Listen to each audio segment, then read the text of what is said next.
The man aroused. As the cathedral clock struck 2 in the morning, Valjean awoke. What woke him was that his bed was too good. It was nearly 20 years since he had slept in a bed, and, although he had not undressed, the sensation was too novel not to disturb his slumbers. He had slept more than 4 hours. His fatigue had passed away. He was accustomed not to devote many hours to repose. He opened his eyes and stared into the gloom which surrounded him, then he closed them again, with the intention of going to sleep once more. When many varied sensations have agitated the day, when various matters preoccupy the mind, one falls asleep once, but not a second time. Sleep comes more easily than it returns. This is what happened to Valjean. He could not get to sleep again, and he fell to thinking. He was at one of those moments when the thoughts which one has in one's mind are troubled. There was a sort of dark confusion in his brain. His memories of the olden time and of the immediate present floated there pell-mell and mingled confusedly, losing their proper forms, becoming disproportionately large, then suddenly disappearing, as in a muddy and perturbed pool. Many thoughts occurred to him, but there was one which kept constantly presenting itself afresh, and which drove away all others.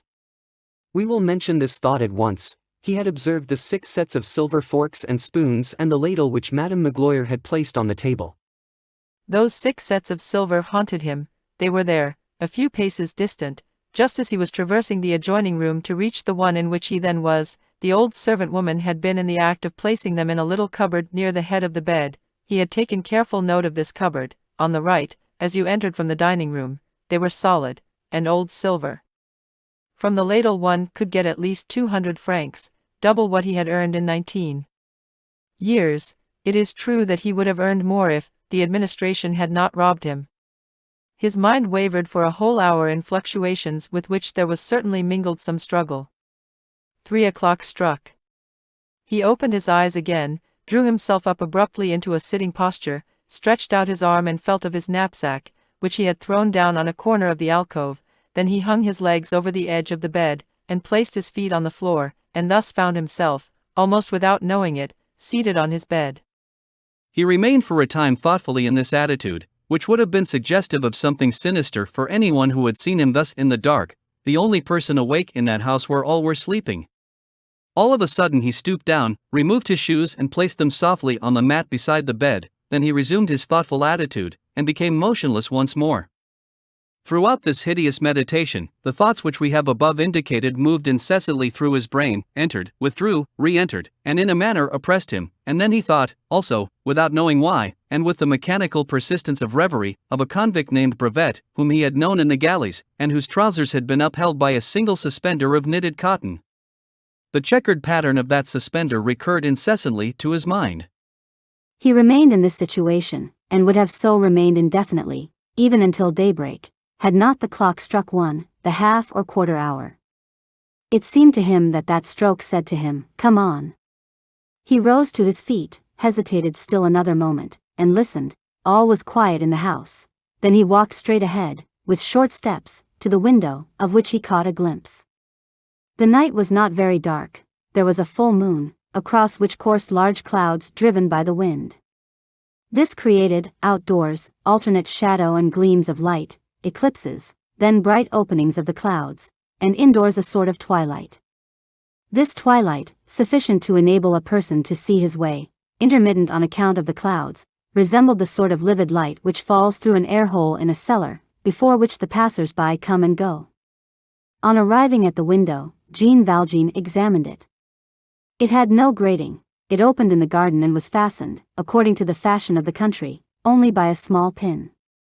He opened it, but as a rush of cold and piercing air penetrated the room abruptly, he closed it again immediately.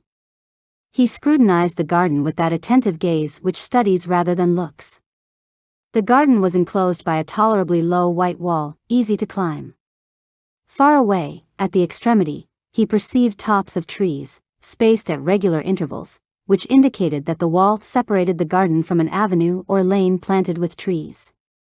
Having taken this survey, he executed a movement like that of a man who has made up his mind, strode to his alcove, grasped his knapsack, opened it, fumbled in it, pulled out of it something which he placed on the bed, put his shoes into one of his pockets, shut the whole thing up again, threw the knapsack on his shoulders, put on his cap, drew the visor down over his eyes, felt for his cudgel, went and placed it in the angle of the window, then returned to the bed, and resolutely seized the object which he had deposited there.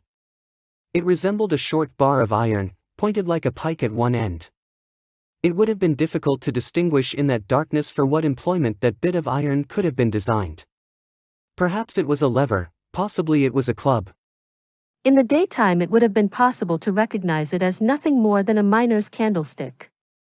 Convicts were, at that period, sometimes employed in quarrying stone from the lofty hills which environed Toulon, and it was not rare for them to have miners' tools at their command.